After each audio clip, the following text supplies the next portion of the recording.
10 pahlawan nasional wanita Indonesia. Sebelum lanjut jangan lupa di like dan subscribe biar channel ini bisa berkembang dan jangan lupa tekan lonceng notifikasi agar tidak ketinggalan informasi berikutnya dan bisa memberikan pengetahuan buat sahabat sekalian. Terima kasih. 1. Nyi Ageng Serang 1752-1828, Nyi Ageng Serang atau Raden Ajeng Kustiah Retno Edi ditetapkan sebagai pahlawan nasional sesuai SK Presiden Republik Indonesia Nomor 094 TK tahun 1974. Ia lahir di Desa Serang sekitar 40 km sebelah utara Solo pada 1752. Ayahnya adalah Bupati Serang yang selanjutnya diangkat menjadi Panglima Perang oleh Sultan Hamengkubuwono I. Belanda menyerang Desa Serang pasca Perjanjian Giyanti tahun 1755. Nyi Ageng Serang sudah ikut berperang melawan Belanda saat dewasa, tapi dia tertangkap lalu dibawa ke Yogyakarta dan dikembalikan ke Serang. Pada 1825-1830, Nyi Ageng Serang bergabung pasukan Diponegoro. Pasukannya yang tangguh diberikan tugas untuk menjaga kawasan Prambanan. Saat menjaga Prambanan, dia sudah tua sehingga dibawa dengan tandu. Dia memiliki taktik perang daun lumbu atau daun keladi hijau. Pasukannya mengenakan daun itu untuk berkamuflase, kemudian menyerang lawan saat bertemu dalam jarak dekat. Nyi Ageng Serang meninggal dalam usia 76 tahun pada 1828 dan dimakamkan di Desa Beku, Kulon Progo, Yogyakarta. 2. Martha Christina Tiahahu, 1800-1818, perempuan kelahiran Nusa Laut Kepulauan Maluku sekitar tahun 1800 ini ditetapkan sebagai pahlawan nasional sesuai SK Presiden Republik Indonesia Nomor 012 TK tahun 1969.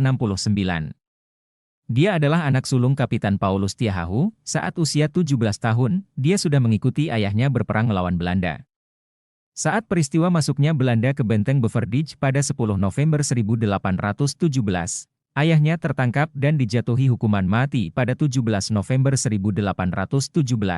Kemudian, Martha Christina Tiahahu mengumpulkan pasukannya di hutan untuk strategi lebih lanjut. Sayangnya, dia beserta 39 pasukannya ketahuan dan tertangkap. Dirinya lantas dibawa ke Pulau Jawa untuk dijadikan pekerja kopi. Selama perjalanan di atas kapal dia tak mau berbicara, makan, dan minum. Kondisinya semakin lemah sehingga membuat dia gugur pada 2 Januari 1818. Jasadnya kemudian disemayamkan di Laut Pulau Nuru dan Pulau Tiga. 3. Kat Nyak Dien, 1848-1908, Kat Nyak Dien ditetapkan sebagai pahlawan nasional sesuai SK Presiden Republik Indonesia Nomor 106 Tahun 1964. Ia lahir di Lampadang, Aceh Besar pada 1848. Ayahnya adalah Teku Nanta Setia Ulebalang Enam Mukim, seorang Aceh berdarah Minangkabau. Kat Nyak Dien menikah dengan Teku Ibrahim Lamnga, seorang pejuang Aceh. Pada 1873 terjadi perang dan Belanda berhasil menduduki daerah Enam Mukim pada tahun 1875. Suaminya meninggal saat melawan Belanda pada tahun 1878, dia bertekad membalaskan kematian suaminya. Selanjutnya ia menikah dengan keponakan ayahnya Teku Umar pada tahun 1880. Di tangan suami keduanya, wilayah Enam Mukim dapat direbut. Teku Umar gugur pada tahun 11 Februari 1899. Sejak saat itu Kat Nyak Dien bergerilya dalam usia 50 tahun. Setelah 6 tahun bergerilya, ia akhirnya tertangkap Belanda. Kemudian dirinya dibuang ke Sumedang, Jawa Barat dan meninggal di sana pada 6 November 1908. 4. Kat Mautia, 1870-1910, Kat Nyak Mautia ditetapkan sebagai pahlawan nasional sesuai SK Presiden Republik Indonesia Nomor 107 Tahun 1964.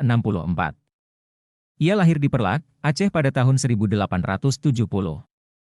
Dia adalah Panglima Aceh saat melawan Belanda. Teku Cik Tunong adalah suaminya, dan mereka menyerang regu patroli Belanda di pedalaman Aceh. Kat Mautia sempat dipaksa Belanda untuk menyerah, tapi dia enggan.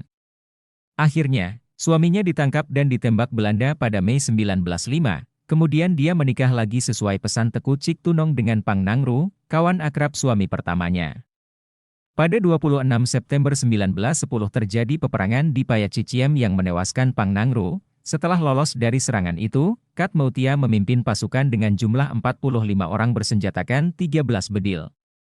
Anaknya yang bernama Rajsabil sudah diajak berperang saat usia 11 tahun. Pahlawan ini akhirnya meninggal dalam kepungan pada tahun 1910. 5. Raden Ajeng Kartini, 1879–1904. Kartini lahir di Jepara, Jawa Tengah pada 21 April 1879. Ayahnya adalah Bupati Jepara saat itu. Kartini hanya sekolah sampai SD, meski hanya lulusan SD, ia memiliki semangat literasi yang sangat kuat. Ia sering membaca majalah dan buku yang mengisahkan kondisi wanita di Eropa yang merdeka. Setelah itu muncul keinginan Kartini untuk mendirikan sekolah di Jepara, ia dikenal sering mengirim surat dengan temannya dari Belanda dan mendapat beasiswa dari sana. Sayangnya, ayahnya memerintahkan Kartini untuk menikah dengan Raden Adipati Joyodiningrat, Bupati Rembang. Suaminya mendukung cita-cita Kartini untuk mendirikan sekolah, dan diberilah nama sekolah Kartini di Semarang, Surabaya, Yogyakarta, Malang, Madiun, Cirebon, dan lain-lain. Kartini meninggal dalam usia 25 tahun. Ia wafat saat melahirkan anak pertamanya pada 17 September 1904. Kumpulan surat-suratnya diterbitkan menjadi buku dengan judul Dor Duisternis Theotelia, Habis Gelap Terbitlah Terang. R. A. Kartini ditetapkan sebagai pahlawan nasional sesuai SK Presiden nomor 108 TK tahun 1964. 6. Haji Rasuna Said, 1910 hingga 1965, Rasuna Said ditetapkan sebagai pahlawan nasional sesuai SK Presiden RI nomor 084 TK tahun 1974. Ia lahir di Maninjau, Sumatera Barat pada 14 September 1910. Awalnya ia bergabung organisasi Serikat Rakyat dan menjabat sebagai sekretaris cabang, selanjutnya ia masuk PERMI, Persatuan Muslimin Indonesia. Partai ini beraliran Islam dan nasional. Akhirnya, ia menjadi pimpinan pengurus besarnya. Pada tahun 1932 ia dipenjarakan di Semarang. Ia didaulat menjadi pimpinan majalah Menara Putri. Pada masa pendudukan Jepang, ia turut mendirikan organisasi pemuda Nippon Raya di Padang, tapi dibubarkan oleh pemerintah Jepang. Pasca proklamasi kemerdekaan, dia menjadi anggota Dewan Perwakilan Sumatera mewakili Sumatera Barat. Setelah itu, dia menjadi anggota Komite Nasional Indonesia Pusat, KNIP, di samping sebagai anggota Badan Pekerja KNIP. Dia sempat menjadi anggota DPR Republik Indonesia Serikat pada waktu pengakuan kedaulatan. Puncak karirnya, ia menjadi anggota DPR Sumatera dan pada tahun 1959 dirinya diangkat menjadi anggota DPA. Rasuna Said meninggal di Jakarta 2 November 1965 dan dimakamkan di Taman Makam Pahlawan Kalibata, Jakarta. 7. Nyi Ahmad Dahlan, 1872–1946. Nyi Ahmad Dahlan yang memiliki nama asli Siti Walidah ini ditetapkan sebagai pahlawan nasional sesuai SK Presiden RI nomor 042 TK tahun 1971. Ia lahir di Yogyakarta pada 1872. Dirinya tak pernah mengenyam pendidikan formal di sekolah umum, kecuali mengaji Al-Quran dan mendapat pelajaran agama dalam bahasa Jawa berhuruf Arab. Keadilan gender antara lelaki dan perempuan sudah disadari oleh Kiai Ahmad Dahlan sehingga terbentuklah Aisyah, sebuah organisasi otonom dari Muhammadiyah yang dibentuk 1918. Aisyah ini selanjutnya dilimpahkan kepengurusannya ke istrinya, Nyi Ahmad Dahlan. Nyi Ahmad Dahlan sangat fasih dan jelas dalam kapasitasnya sebagai pendakwah. Ia sering memimpin Kongres Aisyah. Hingga Kongres Muhammadiyah ke-23 pada 1934, dia tetap menjabat sebagai pimpinan. Nyi Ahmad Dahlan juga aktif mendirikan asrama-asrama untuk pelajar putri. Di sana mereka diberi pelajaran agama, kemasyarakatan, dan semangat kebangsaan.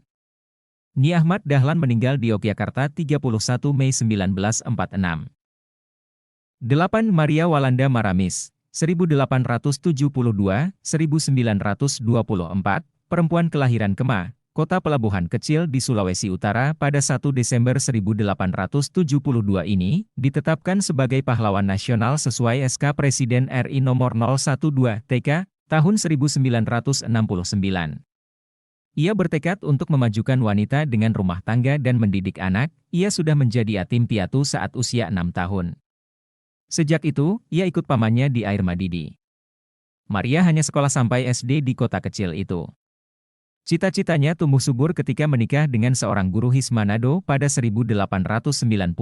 Suaminya bernama Joseph Frederick Calusung Walanda membantu mendirikan organisasi percintaan ibu kepada anak turunannya, Pikat, pada Juli 1917. Dalam waktu singkat berdiri cabang-cabang Pikat di Sangir Takau, Gorontalo, Poso, Ujung Pandang hingga Pulau Jawa, di antaranya Jakarta, Bogor, Malang, Magelang, dan lain-lain. Ia sempat mendapat halangan berupa biaya, tapi semuanya bisa dilalui secara bertahap. Dia meninggal pada 1924 di Maumbi, Sulawesi Utara. 9. Raden Dewi Sartika, 1884-1947. Raden Dwi Sartika lahir di Cicalengka, Jawa Barat pada 4 Desember 1884. Ayahnya adalah Raden Somanegara, Patih di Bandung.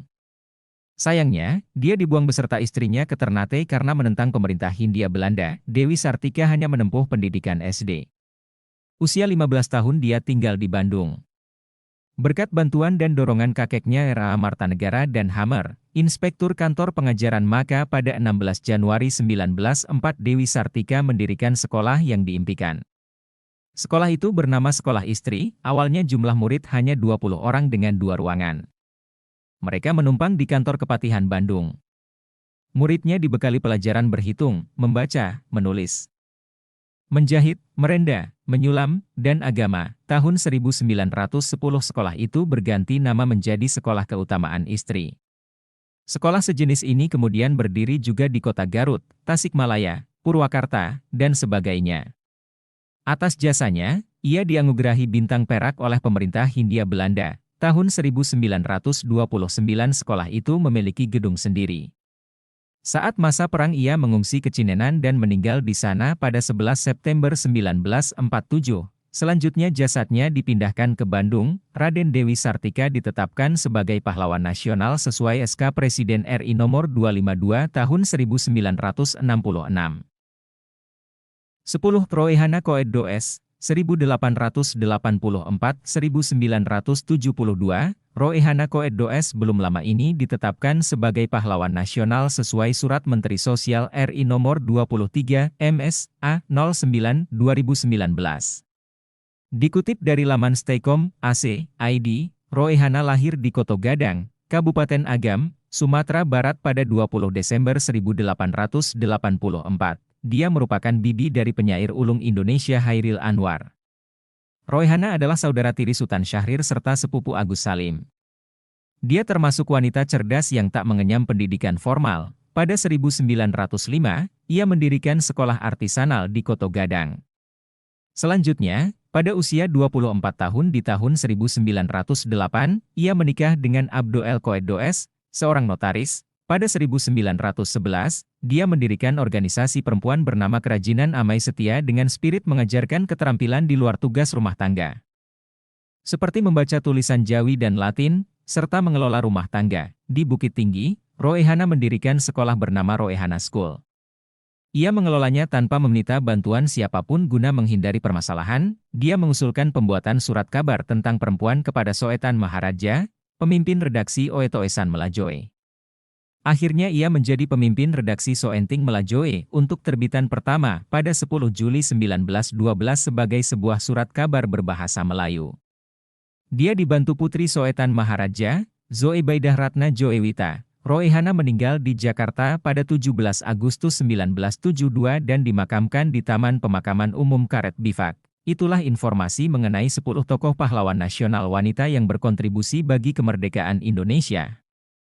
Semuanya tidak sebatas berjuang dalam perang fisik, tapi juga berjuang dalam mengangkat literasi masyarakat.